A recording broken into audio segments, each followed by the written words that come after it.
Hai guys, pada chapter 11 kita bahas tentang pengantar machine learning di kecerdasan buatan. Jadi, machine learning itu salah satu subbagian dari artificial intelligence dan data mining, data warehouse.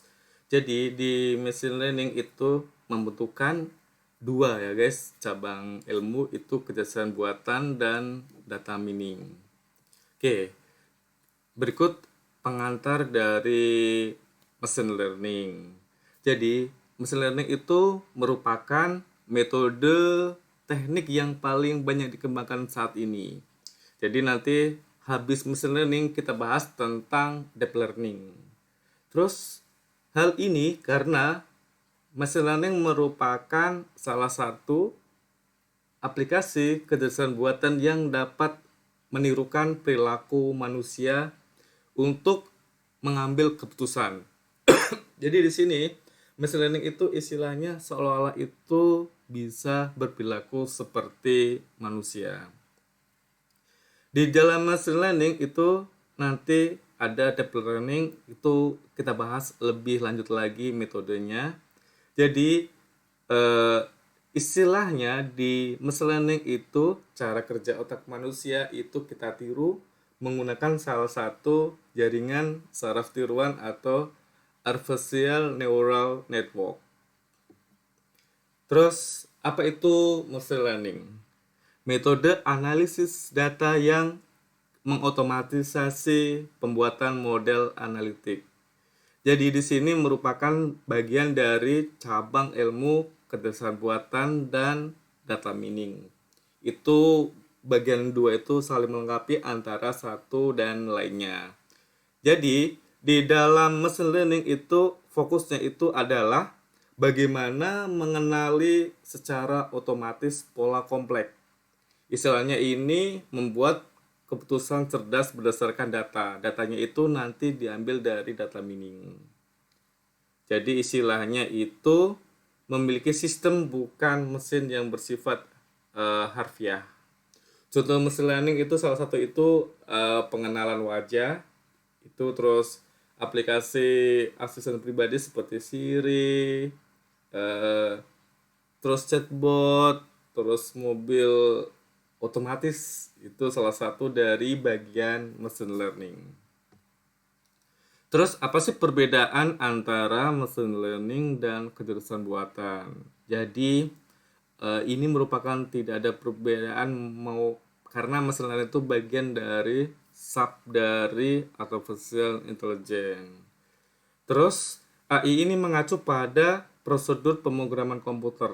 Istilahnya dia mengambil sesuatu itu yang rasional. Oke. Contohnya itu dasar keputusan itu dari data yang diolah. Sebagai contoh itu AI digunakan untuk memeriksa apakah parameter tertentu dalam sebuah aplikasi itu berperilaku normal atau tidak. Tuh. Jadi istilahnya nanti akan otomatis menyuguhkan bunyi. Terus di machine learning itu adalah penggunaan AI dalam machine learning. Jadi kalau perbedaan itu nggak ada perbedaan karena machine learning itu sub bagian dari kecerdasan buatan. Eh, terus di machine learning itu pengalaman masa lalu dikembangkan melalui data yang dikumpulkan kemudian digabungkan diolah. Salah satu itu algoritma yang pengolahan di machine learning itu adalah naive Bayes atau Sapat Vector Machine. Ini merupakan eh, salah satu algoritma di machine learning. Karena di machine learning itu banyak algoritma yang bisa kita pakai. Terus apa sih perbedaan antara machine learning dengan statistik?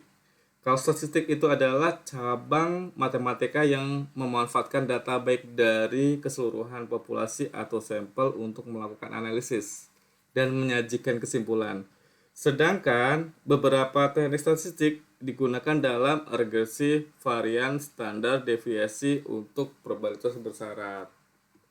Jadi, berikut bagaimana sih machine learning bekerja. Jadi di machine learning itu salah satunya itu ada tiga tahapan. Itu pertama itu data input. Data input bisa dalam bentuk text file, spreadsheet, ataupun database SQL. Terus itu baru kita processing data. Istilahnya data ini kita olah. Oke. Jadi data ini kita olah di dalam machine learning, baru kita generalisasi data. Jadi kita menggunakan metodenya untuk mendapatkan hasil. Karena itu di machine learning kita menggunakan training set untuk datanya.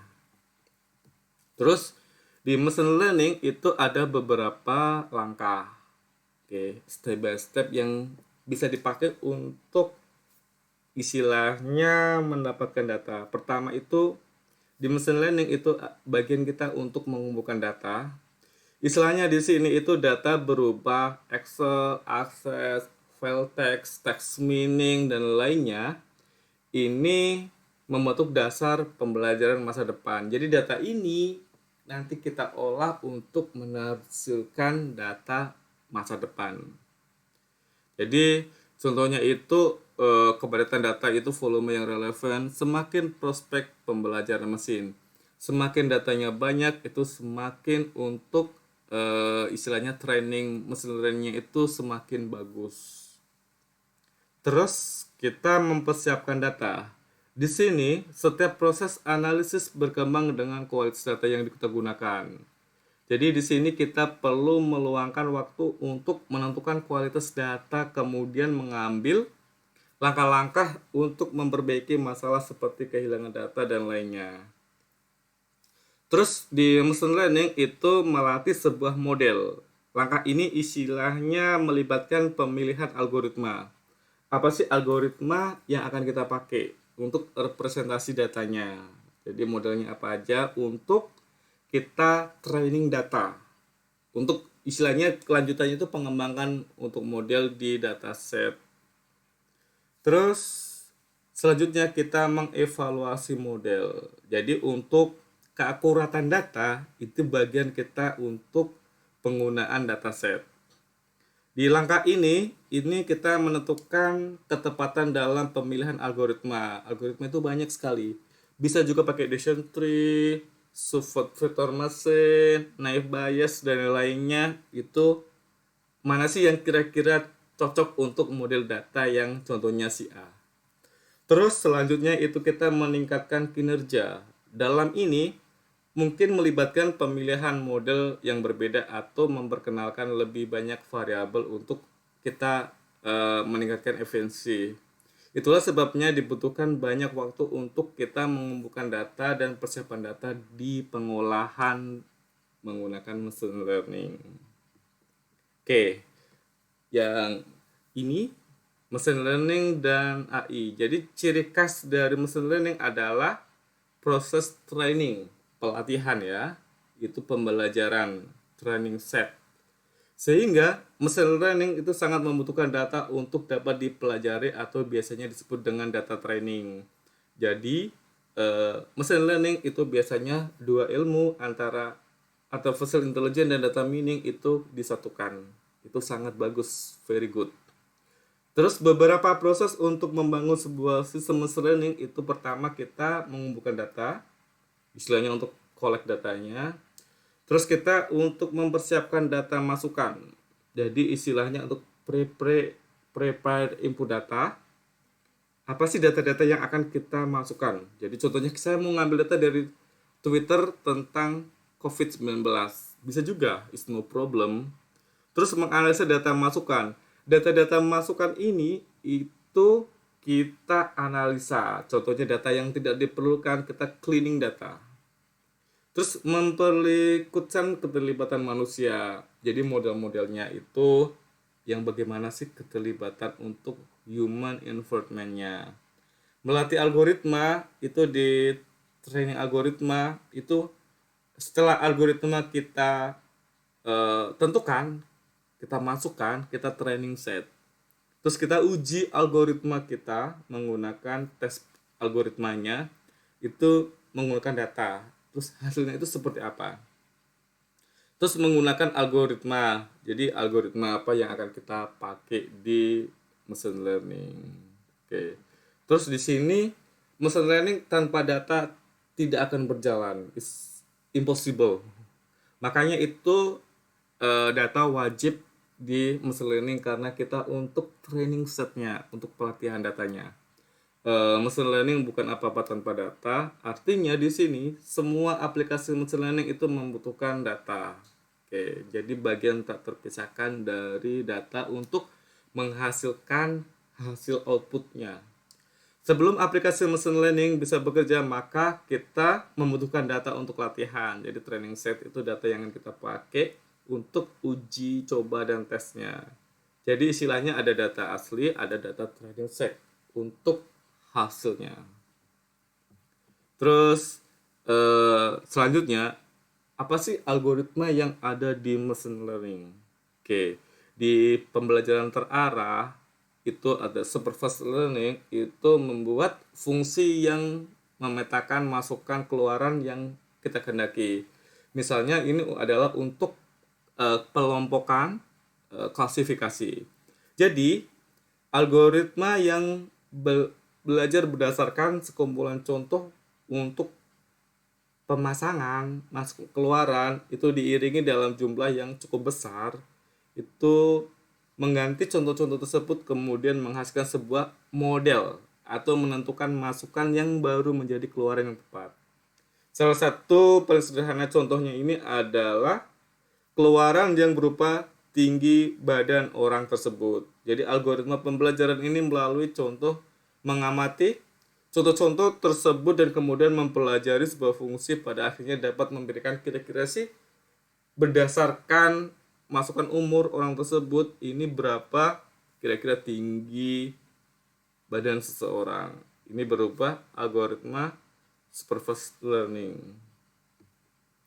Terus ada juga algoritma unsupervised learning atau pembelajaran tidak terarah.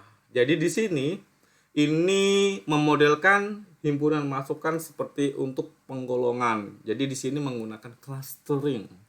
Algoritma ini mempunyai tujuan untuk mempelajari dan mencari pola-pola menarik pada masukan diberikan.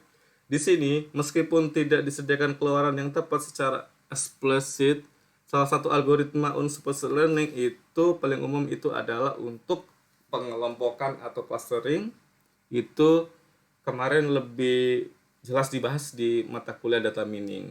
Jadi contoh unsupervised learning itu salah satu itu misalnya seorang supir taksi yang secara perlahan menciptakan konsep macet dan tidak macet tanpa pernah diberikan contoh oleh siapapun. Ini jadi istilahnya untuk pengelompokan di algoritma unsupervised learning. Terus ada juga algoritma pembelajaran semi terarah atau semi supervised learning. Ya ini di sini tipe yang akan menggabungkan antara supervised learning dan unsupervised learning untuk menghasilkan suatu fungsi. Ini algoritma gabungan.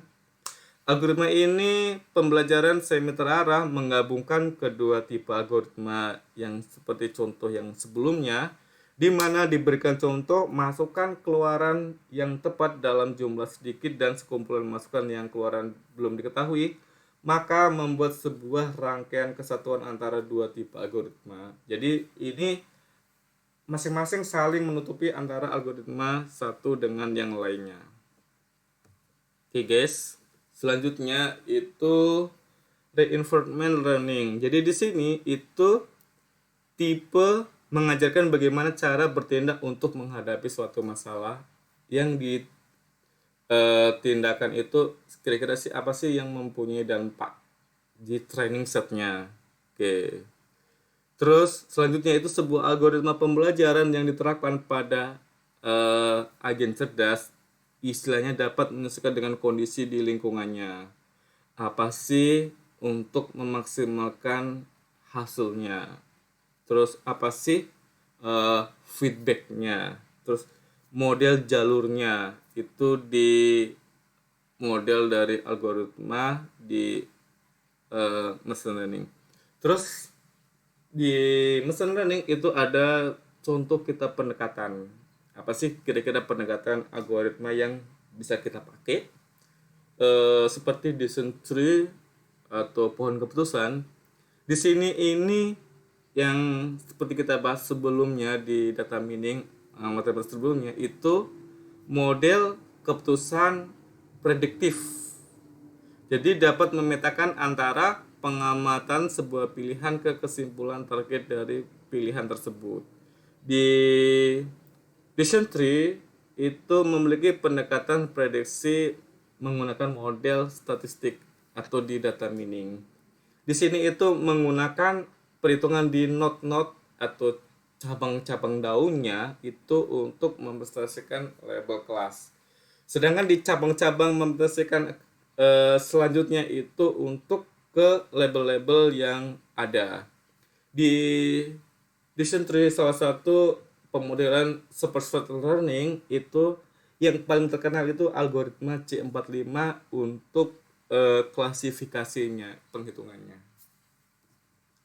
Selanjutnya itu ada jaringan saraf tiruan atau adversarial neural network. Di algoritma ini didesain untuk memodelkan cara kerja jaringan saraf untuk melakukan suatu pekerjaan. Jadi seolah-olah itu kita meniru jaringan sarafnya manusia untuk model kerjanya. Ada lagi yang disebut dengan clustering atau pengelompokan.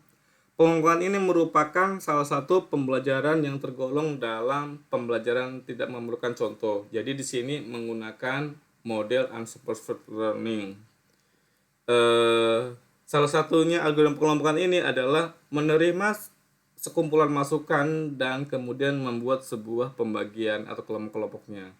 Dari masukan tersebut, dua masukan yang berada pada kelompok yang sama seharusnya memiliki banyak kesamaan dibanding dengan dua masukan yang berbeda pada kelompok yang berbeda. Terus ada lagi algoritma jaringan bias atau Bayesian network. Ini adalah algoritma salah satu dari bagian kecerdasan buatan. Bayesian network secara formal diciptakan untuk memungkinkan representasi yang efisien di sini dan penalaran yang teliti dengan pengetahuan pasti. Jadi di sini ini memungkinkan untuk dapat belajar dari pengalaman serta menggabungkan kecerdasan buatan yang terbaik dan jaringan saraf. Bayesian network merupakan keluarga dari model graf probabilistik ya untuk algoritmanya. Terus ada lagi pemrograman logika induktif atau inductive logic programming, merupakan pendekatan pembelajaran mesin yang mempelajari konstruksi induktif dalam bentuk first order berdasarkan contoh dan latar belakang pengetahuan yang ada. Jadi di sini pendekatan ini menekankan pada representasi dari hipotesis sebagai program logika. Oke. Kita bahas sedikit tentang apa itu algoritma support vektor mesin. Support vektor mesin atau dikenal dengan SVM itu dikembangkan pada tahun 1992 itu oleh Bowser, Guyon, dan Vapnik. Jadi di sini ini menjelaskan secara sederhana sebagai usaha mencari hyperplane terbaik yang berfungsi sebagai pemisah dua buah kelas untuk input space-nya. Hyperplane pemisah terbaik antara kedua kelas dapat ditemukan dengan mengukur nilai margin dari hyperplane tersebut untuk mencari titik untuk nilai maksimalnya. Ini rumus formulasi yang dipakai seperti contoh ini. Ini untuk parameter bias untuk contohnya kita untuk menambahkan vektor data xn dengan nilai skala 1. Di sini untuk optimasi tak dibatasi yang berhubungan sebagai berikut. Ini contoh untuk istilahnya untuk vektornya. Selanjutnya itu persamaan di atas merupakan masalah utama dari untuk L1 di supervektor mesin dengan kerugian standar, maka L1 itu tidak terdiferensi, maka versi yang populer dikenal dengan L2 istilahnya untuk selanjutnya itu untuk meminimalisir istilahnya kerugian dari standar kuadrat. Berikut contoh rumusnya. Selanjutnya, L2 dapat diturunkan dengan menyebabkan sebuah kerugian besar untuk titik-titik yang melanggar batas. Maka untuk skor contohnya kita ada untuk ujaran kebencian di text meaning ya, itu maka diturunkan seperti ini. Jadi di sini Y merupakan kelas label dari ujaran kebencian sehingga ketika FZ lebih besar dari 0 maka nilai Y ditambah 1 dan ketika FZ maka nilai Y berdasarkan hasil tersebut adalah tugas sebagai berikut. Oke. Ini sepenggal dari pengenalan sifat vektor mesin. Jadi di sini saya lebih mengenalkan, belum masuk ke sub dari algoritma yang ada machine learning. Oke, thank you for watching.